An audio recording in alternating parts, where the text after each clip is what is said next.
গুলো এদিক ওদিক করে পড়ে যেতে লাগলো। মা চোখের সামনে দেখে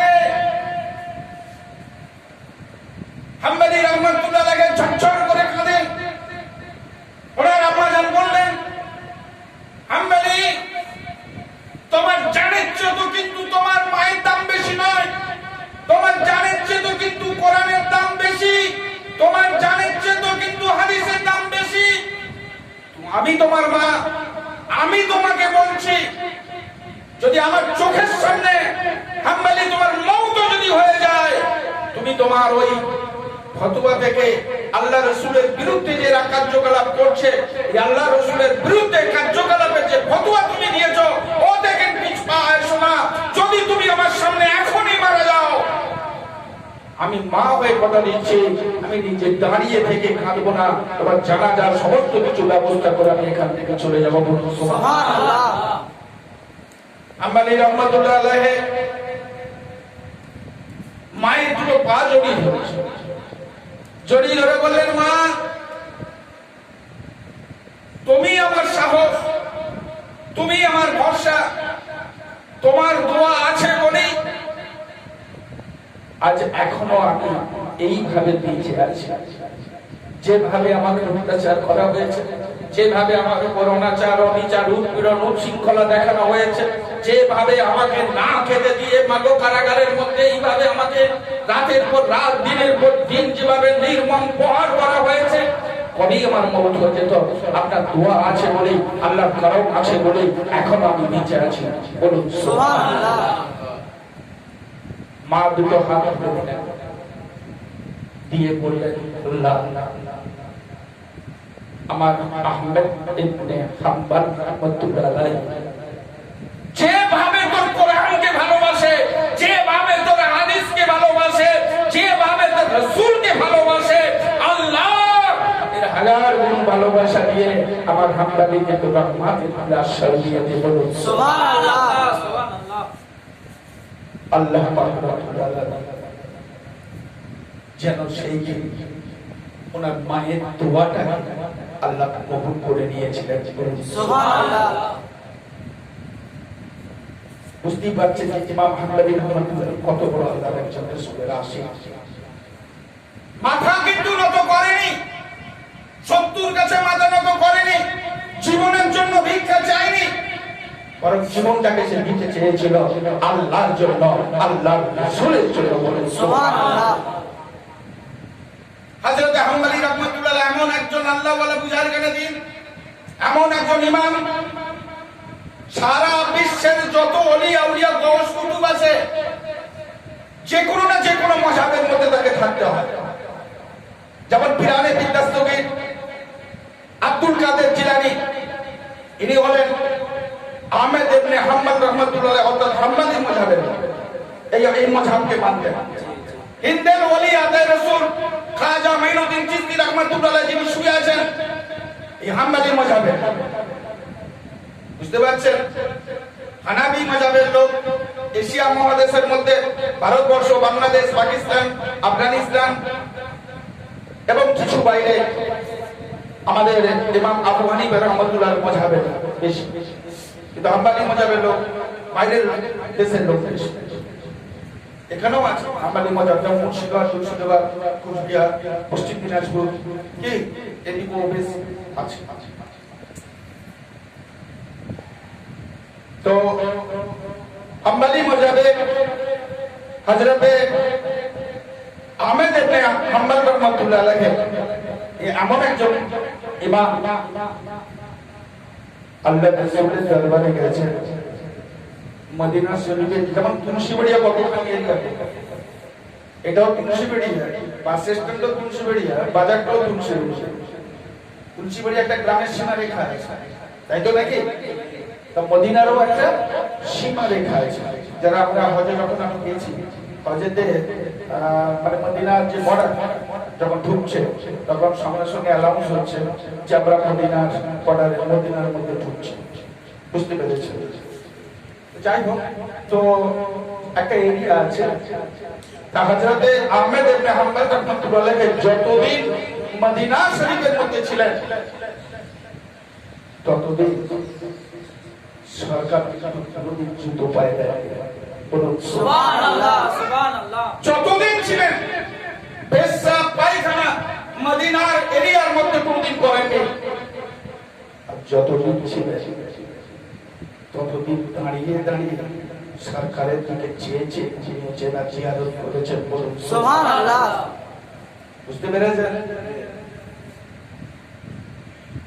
একবার দুবার না, আল্লাহ রাসূলের সঙ্গে বহুবার কয়েকশোবার বিলাল নসিব হয়েছে। সেসব বলতে গেলে কয়েকশোবার বিলাল নসিব হয়েছে। বলুন সুবহানাল্লাহ। হাম্বলি রাহমাতুল্লাহ আলাইহি যখন কোনো মশলা লিখতেন, সেই মশলার কোনো বুঝতে পারতেন না যে আমি কি লিখব, এর উত্তরটা কি দেবো, সঙ্গে সঙ্গে গোসল করতেন। গোসল করে 2 রাকাত নামাজ পড়তেন। 2 রাকাত নামাজ পড়ে দরুদ শরীফ পড়তে পড়তে পড়তে পড়তে ক্যাম্প থেকে আল্লাহ রাসূলের দরবারে যেতেন। আল্লাহ রাসূলের দরবারে যে সালাম দিতেন, সালাম দিয়ে 2 রাকাত আবার নামাজ ওখানে পড়তেন।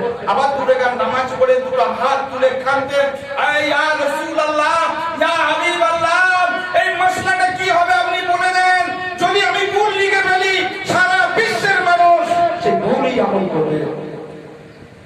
ইয়া রাসূলুল্লাহ, আওয়াজ হলো হাম্বলি, এই মশলার উত্তরটা হবে। বলুন সুবহানাল্লাহ, সুবহানাল্লাহ। কেমন ইমাম ছিলেন বুঝতে পারছেন?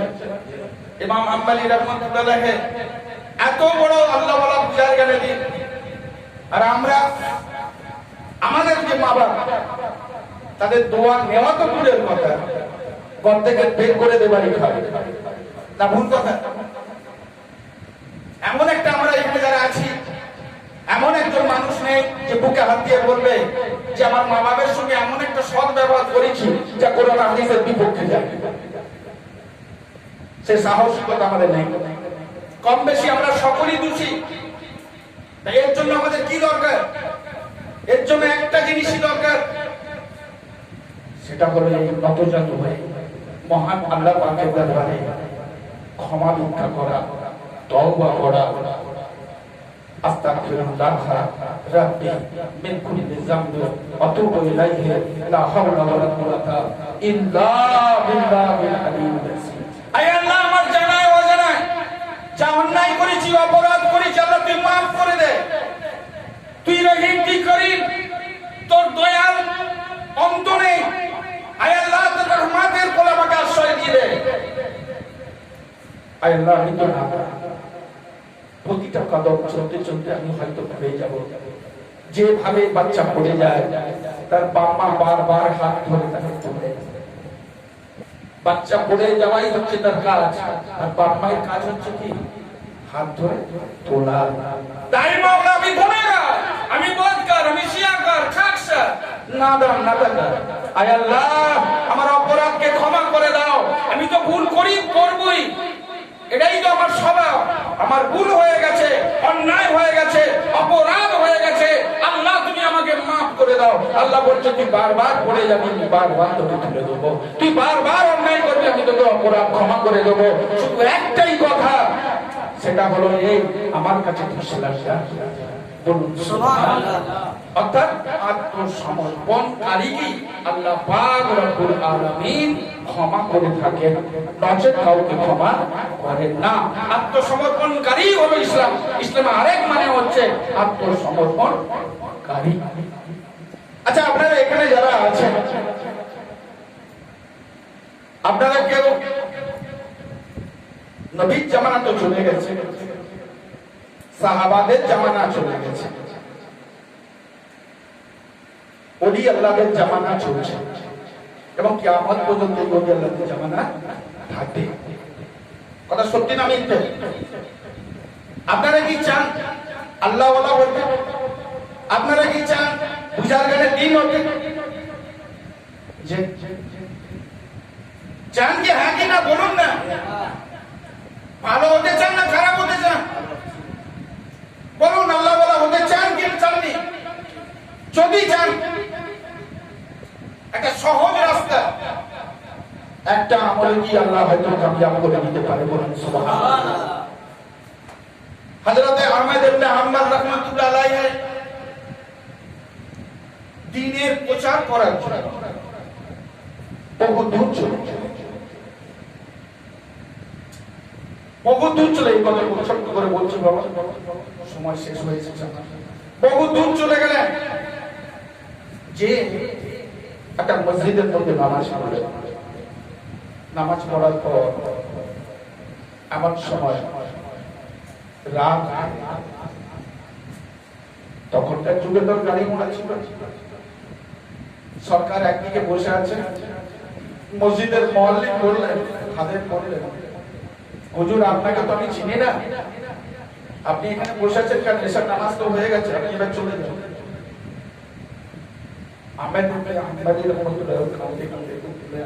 চোখ ভরা পানি বললেন, বাবা আমি জয়ী মানুষ, মুসাফির লোক, আমি ইসলাম অনেক দূর, রাত হয়ে গেছে, কোথায় আমি যাব? এখানে রাস্তাঘাটও আমি জানি না, কোথায় যাব? আল্লাহর ওয়াস্তে আমাকে আজকের রাতটুকু আমাকে এখানে থাকতে দাও। আমি খেতে চাই না, বিছানা চাই না, কিছুই চাই না, আমি ফজরের নামাজ পড়ে চলে যাব। ওনাকে কেউ চিনতেন না, যে দেশে গেছে ওই দেশের মানুষ ওনাকে জানতেন না যে ইনি বলেন আহমেদ ইবনে হাম্বল রাহমাতুল্লাহ। বলেন না, এখানে অপরিচিত লোককে থাকতে দেওয়া যাবে, আপনি বাইরে চলে বলে তালা মেরে দিলেন। উনি বললেন, আল্লাহ তো দিনের প্রচার করতে এসে তোর ঘর থেকে কি আমাকে পাস, আয় আল্লাহ সারাটা জীবন আমি তোর কথা মতো তোর হাবিবের কথা বলতে চলেছি, আজকে কি করব? যারা বের করে দিল আমার দুঃখ নেই, আল্লাহ আল্লাহ তাআলা হিদায়াত করো, আল্লাহ তুমি আমার সাহায্য। আল্লাহ নাম নিয়ে টুক টুক টুক টুক করে চলতে চলতে, তখন তারা এত ঘর নেই, তো উনি দেখলেন ফাঁকা জায়গা, উনি চলছেন, যাচ্ছেন আর যাচ্ছেন, যেতে যেতে দূরে দেখে টিক করে একটা আলো জ্বলছে। উনি ভাবলেন আলো যখন চলছে মানুষ নিশ্চয়ই ওখানে আছে, আর ঠান্ডা অংশ পড়ছে। উনি কাঁপতে কাঁপতে কোনো রকম ওই জায়গায় যে দেখলেন যে ওটা কোনো বস্তি না, একটা দোকান, একটা ছোট্ট ঝাঁপ তোলা আছে, আর ওই ঝাঁপের মধ্যে একজন লোক রুটি রুটি রুটি রুটি তো উনি যে বললেন, বাবা আমার স্বামী বহু দূরে আমার ঘর, রাত হয়ে গেছে, আল্লাহর ওয়াস্তে যদি আমাকে এখানে একটু থাকতে দেন খুব ভালো। ওই ছেলেটি বললেন, আপনার তো বড় ঠান্ডা পাচ্ছেন, আপনি কাঁপছেন, আপনি ভিতরের দিকে আসুন, আপনি বসুন, আমার দোকানদারি হয়ে যাওয়ার পরে আপনি দোকানে একটু আজকে রাতে থেকে যাবেন। উনি বসে রইলেন, দোকান উনি চালাতে লাগলেন। একজন খদ্দের এলো, এসে বললেন যে আমাকে একটা রুটি দাও। তো উনি রুটিটা যখন ধরলেন আস্তাগফার বললেন, রুটিটা যখন দিলেন, মানে বলার সময় আমি খুব তাড়াতাড়ি বলছি কারণ টাইম হয়ে গেছে, আমার সময় শেষ। রুটিটা যখন দিলেন আস্তাগফার করলেন, টাকাটা যখন নিলেন আস্তাগফার করলেন, আবার পয়সাটাকে নিয়ে যখন বাক্সে রাখলেন তখন আস্তাগফার করলেন। ইনি সব বসে বসে করছেন। এইভাবে রাত হল, খদ্দের সব শেষ হয়ে গেল, সকল খদ্দেরের বেলা একই সিস্টেম। আবার যখন ওই রুটিটা বেলছে তখনও আস্তাগফার করছে, যখন কুমিরটাকে কেটে গোল লেচি তৈরি করা হচ্ছে তখন আস্তাগফার করছে, যখন বেলছে তখন আস্তাগফার করছে, যখন সেঁকছে তখন আস্তাগফার করছে, ওতে যখন তেল দিচ্ছে লাগাচ্ছে তখন আস্তাগফার করছে। শুধু ওই আস্তাগফারই করে চলেছে।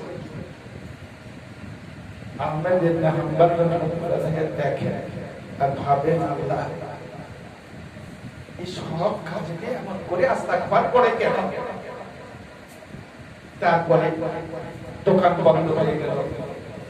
কৌতূহল হলো মনে হলো, ইমাম হাম্বলি রাহমাতুল্লাহ আলাইহি উনি বললেন, বাবা কিছু মনে করো না, তুমি তো চলে যাবে বাড়ি, আমি তো থাকবো, একটা কথা জিজ্ঞাসা করবো বাবা। বলছে হ্যাঁ বলো। বলছে আচ্ছা, ওই যখন আটাটাকে ছেড়ে তুমি লেচি কাটছিলে তখন তুমি আস্তাগফার করছিলে কেন? লেচি কেটে যখন তুমি রাখলে তখন আস্তাগফার করলে, যখন তুমি রুটি তৈরি করলে তখন আস্তাগফার করলে, তেল যখন দিলে তখন আস্তাগফার করলে, আর যখন তুমি খদ্দেরকে দিলে তখন আস্তাগফার করলে, যখন তুমি পয়সা নিলে তখন আস্তাগফার করলে, যখন তুমি রাখলে তখন আস্তাগফার করলে। আমি জানতে চাই যে এগুলো কার? বলছে বলছে আমি কিছু জানি না, আমারও তো বয়স হয়েছে, যদি তুমি এই আমলটা আমাকে শেখাও, আমার যদি কোনো কাজে লাগে তাহলে আমি চিরকৃতজ্ঞ তোমার কাছে থাকবো। আমি চিরকৃতজ্ঞ তোমার কাছে থাকবো। কে বলছেন? জগৎ বিখ্যাত একজন ইমাম হাম্বলি রাহমাতুল্লাহ আলাইহি বলছেন।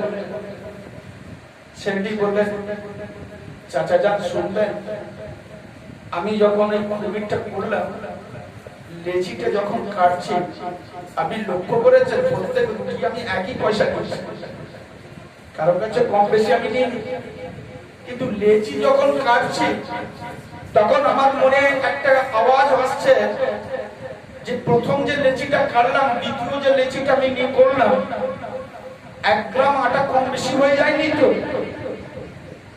1 গ্রাম আটা কম বেশি হয়ে যায়নি তো? হাতের মাপে কাটা, একটু বেশিও হতে পারে, একটু কমও হয়ে যেতে পারে।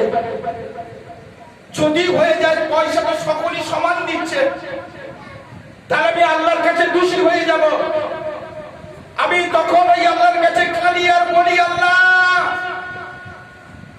আমি তো আর মাপজোক করে কিছু করিনি, আমি চেষ্টা করেছি আমার সমস্ত শক্তি দিয়ে, যদি এতটুকু আটা কম বেশি হয়ে যায় লেচি, আয় আল্লাহ যেহেতু আমি পয়সা সমান নিচ্ছি, আয় আল্লাহ রব্বুল আলামিন তুমি আমাকে মাফ করে দিও, তুমি আমাকে মাফ করে দিও, তুমি আমাকে মাফ করে দিও, বলুন সুবহানাল্লাহ।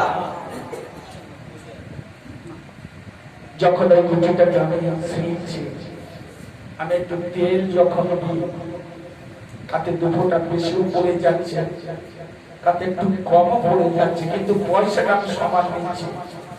সঙ্গে সঙ্গে আল্লাহর কাছে বলি, আল্লাহ তুমি আমাকে মাফ করে দাও, পয়সা আমি সমান নিচ্ছি কিন্তু তেল কম বেশি আমার হয়তো হয়ে যেতে পারে, তুমি আমাকে মাফ করে দাও। তাই আল্লাহর কাছে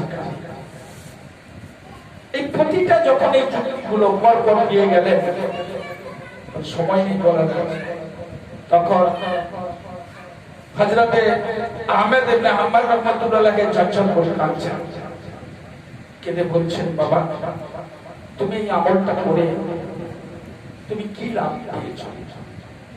বলছে, সরকার আমার চাচা যান, আপনাকে কি বলবো, এই ছোট্ট একটা কারবার থেকে শুধু দুটি কিছু আমার নেই, এ থেকে আমার সংসার, আমার স্ত্রী, ছেলে পুলে, এবং আমি একটা মাদ্রাসা করেছি, সেই মাদ্রাসা চালানোর যে খরচা, গরিব দুঃখী আশেপাশে যারা আছে তাদের খরচা, যারা রোগ নাড়া বালা মুসিবত আমার কাছে আসে তাদের সাহায্য আমি করি।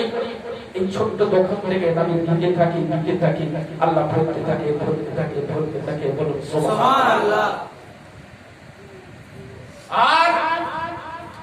আর কি বলো, তুমি আমাকে বলো, আর কি খুঁজলো তুমি পেয়েছো? ছেলেটি বললেন, কি বলবো আপনাকে, একটা কথা জেনে রাখবেন, আমি আল্লাহর কাছে যা যা চেয়েছি, আমি আল্লাহ পাকের কাছে যা যা চেয়েছি, আল্লাহ আমাকে তাই আমাকে দিয়েছেন, বলুন সুবহানাল্লাহ। ঝরঝর করে আহমেদ ইবনে হাম্বল রাহমাতুল্লাহ কাঁদছেন, ছেলেটাও কাঁদছে, বলছে, বাবা সব তোমার পূরণ হয়ে গেছে?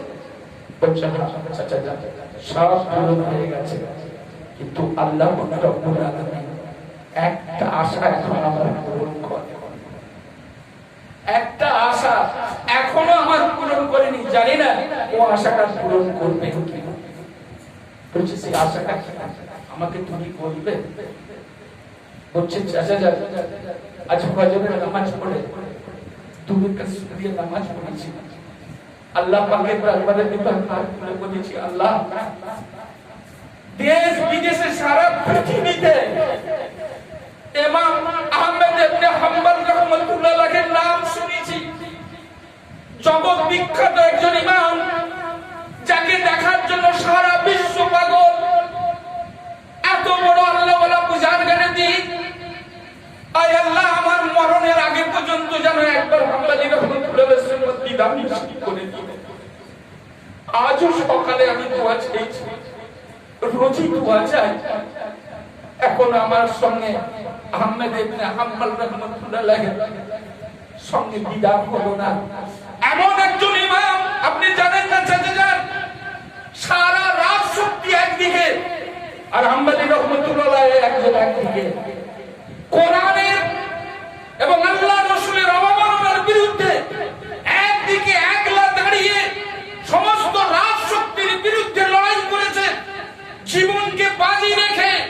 শুনেছি তার আম্মা জান নাকি হাম্বলি রাহমাতুল্লাহ আলাইহি বলেছে যে তোমার জীবন যদি চলে যায়, আল্লাহ আল্লাহ রাসূলের অবমাননা তুমি সহ্য করো না। এত বড় ইমাম আমার দেখার আর নসিব হলো না। জানি না চাচা জানার দেখা হবে কিনা আমার সঙ্গে। হাম্বলি রাহমাতুল্লাহ আলাইহি, হযরত হাম্বলি রাহমাতুল্লাহ আলাইহি ঝনঝন করে কাঁদেন, দুটো হাত তুলে বলেন, আল্লাহ তোর নাম রহমানের রহিম, গফুরুর রহিম। আমি বুঝতে পারিনি তোর বাড়ি থাকতে চেয়েছিলাম, কিন্তু তুই তোর বান্দাকে দিয়ে আমাকে তাড়িয়ে দিলি। আর এতবার এত দূরে এসে তুই এখানে আমাকে আশ্রয় করে দিলি। আমি জানি না যে তুই এমন মহান বুজুর্গ আল্লাহ ওয়ালার সাথে আমার বিধান দিলি। এমন সময় ঝরঝর করে গেলে বলেন, আয় আল্লাহ রে, তোর নাম রহমানের রহিম, গফুরুর রহিম, তোর দয়ার কোনো শেষ নেই। আয় আল্লাহ, এই বান্দা, যে বান্দা তার খেতে শুতে বসতে তার নিজের অনুশোচনার আগুনে দগ্ধ হয়ে, আয় আল্লাহ তোর কাছে আস্তাগফার তওবা পড়ে, আয় আল্লাহ তুই একে আল্লাহ ওয়ালা বানিয়ে দিয়েছিস, পূজার গানে দিন বানিয়ে দিয়েছিস, আউলিয়া বানিয়ে দিয়েছিস, তুই একে গৌস বানিয়ে দিয়েছিস, এক আমলি একে তুই কামাল করে দিয়েছিস। আল্লাহ তোর কাছে লাখো শুকরিয়া। যখন ঝরঝর করে কাঁদেন, ছেলেটা চেয়ে দিকে বলেন, চাচা যান আপনি কাঁদেন কেন? হযরত আহমদ ইবনে হাম্বল রাহমাতুল্লাহ আলাইহি বলেন, বাবা যাকে দেখার জন্য তুমি এতদিন অপেক্ষা করছিলে, সেই গুনাহগার হাম্বলি রাহমাতুল্লাহ আলাইহি চোখের সামনে দাঁড়িয়ে বলে